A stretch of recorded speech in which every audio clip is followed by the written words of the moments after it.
हम लोगों को यहाँ जो बिजली का प्रकाश दिखता है ना, ये बिजली का प्रकाश केवल इलेक्ट्रिसिटी, केवल बिजली में नहीं है और केवल बल्ब में भी नहीं है।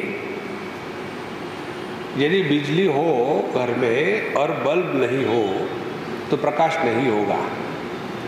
यदि बल्ब हो लेकिन बिजली ना हो तो प्रकाश नहीं होगा। इसी प्रकार से केवल शुद्ध चेतन सत्ता में संसार नहीं है और केवल प्रकृति में भी संसार नहीं है। देखो तो संसार कहाँ से प्रारंभ होता है? जब पुरुष और प्रकृति, पति और पत्नी जब इकट्ठे आ गए तो संसार शुरू हो गया।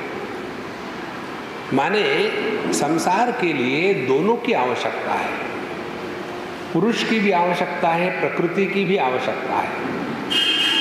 और अब इसकी अगली बात, यदि बल्ब जो है वो 0 पावर का होगा तो प्रकाश की मात्रा उतनी कम होगी। बल्ब यदि 40 पावर का होगा तो प्रकाश की मात्रा थोड़ी ज़्यादा होगी। यदि वही बल्ब यदि 100 पावर का होगा तो और ज़्यादा होगी। इसी प्रकार से शुद्ध चेतन सत्ता परमात्मा प्रत्येक देह से अभिव्यक्त हो रहा है।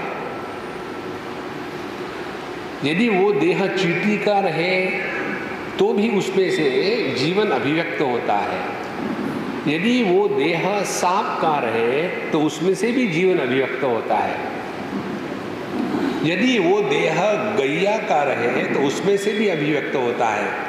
और वो यदि अच्छे आदमी का रहे तो उससे भी होता है और चोर उचक का रहे तो उससे भी होता है। माने जैसे बल्ब के लिए, बिजली के लिए ये चक्कर नहीं है, बिजली ये नहीं देखती कि ये छोटा बल्ब है, ये बड़ा बल्ब है। हाँ, इसी प्रकार से चेतन सत्ता, शुद्ध चैतन्य किसी भी देह के माध्यम से जब प्रकाश के माने मन के रूप में प्रकट हो सकता है तब वह देह, उसको जिंदा देह कहते हैं। अब देखो, इसी उदाहरण को ठीक से समझ लेना। यदि हमने बिजली को बल्ब के साथ लगा दिया तो प्रकाश मिलेगा। यदि उसी बिजली को हीटर के साथ लगा दिया तो गर्मी मिलेगी। उसी बिजली को यदि फ्रिज के साथ लगा दिया तो ठंडक मिलेगी। तो बिजली में ना तो प्रकाश है, ना तो गर्मी है, ना तो ठंडक है। ये किसके गुणधर्म है? ये वो बल्ब के है, हीटर के है और फ्रिज के है। ठीक बात है ना? इसी प्रकार से चेतन सत्ता जब गाय के माध्यम से प्रकट होती है तो दूध देती है। वही चेतन सत्ता जब एक कोबरा के माध्यम से प्रकट होती है तो जहर देती है।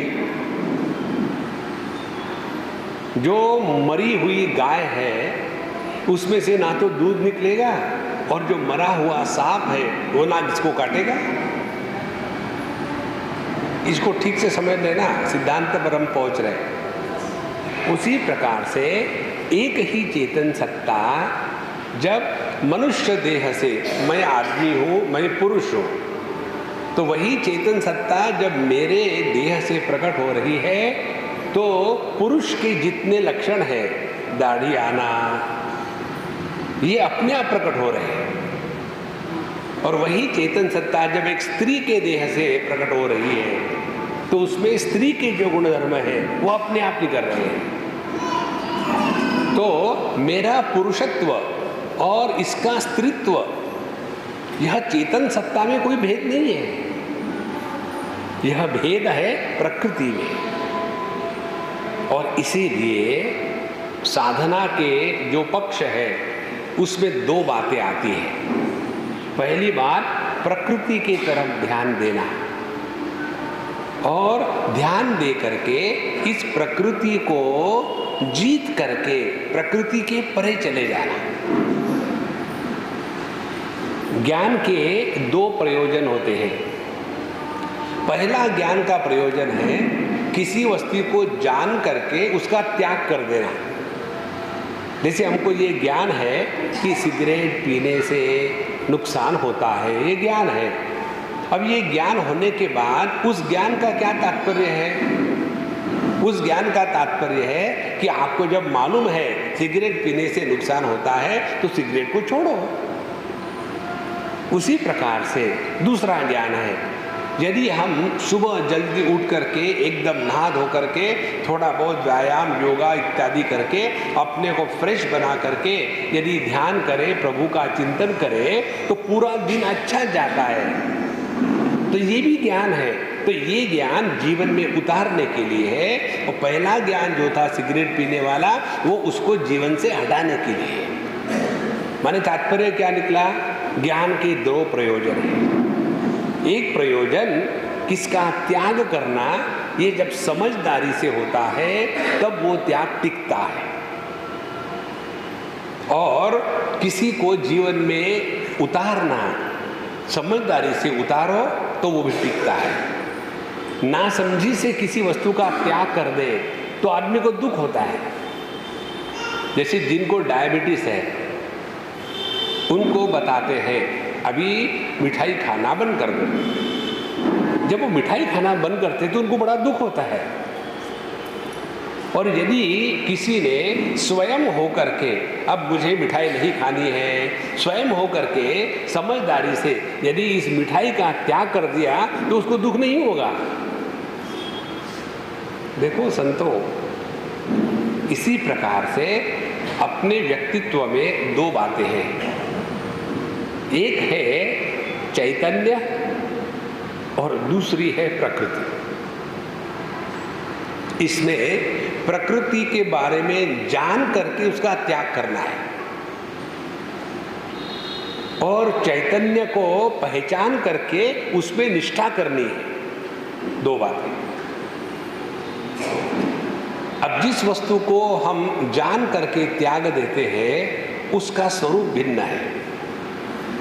अब उसका क्या स्वरूप है समझ ले पहले। तो पहले तो हमको ये जानना चाहिए कि प्रकृति में महत्व की बात यह है कि प्रकृति में विकृति स्वाभाविक आती है। आप कितना भी प्रयत्न करो, कितने भी सर के बालों को लाल पीला करो, काला करो, कितना भी मेकअप करो, बुढ़ापा जरूर आएगा। और हम कितना भी मेकअप करके कैसे भी रहे, हमको लोग कुछ समय के बाद अंकल कहेंगे ही। हमारे मुंबई की बात है, एक बूढ़ी अम्मा है, 90 साल की उम्र है उसकी, और उसके पति दोनों एक जैसी है, 80, 88, 90 की उम्र के। जब मैं उनके यहाँ जाता हूँ तो मेरे साथ किसी एक जवान बच्चे को ले जाता हूँ, लड़के लड़की को, और उसको सिखाता हूँ मैं जाकर के। पहले वो अम्मा को कहना, आजी तुमची तबीयत कैसी है, फिर देखो कैसा मज़ा आता है। तो वो बच्चा पढ़ाया तो है उसको कहो, आजी तुमची तबीयत कैसी है। एकदम वो कहती है, मुझे आजी मत कहो, मुझे दीदी कहो। अरे बुढ़ाओ। अब इसमें परेशानी मालूम है क्या है? इसमें परेशानी ये है कि हमको अपने बढ़ने का अनुभव नहीं आता। बढ़ तो देह रहा है, हम नहीं बढ़ते हैं। लेकिन देह के साथ तादात्म्य होने के कारण देह मोटा है तो मैं मोटा, देह पतला है तो मैं पतला। ये जो खिचड़ी है ना, इस खिचड़ी से हमको छुटकारा पाना है।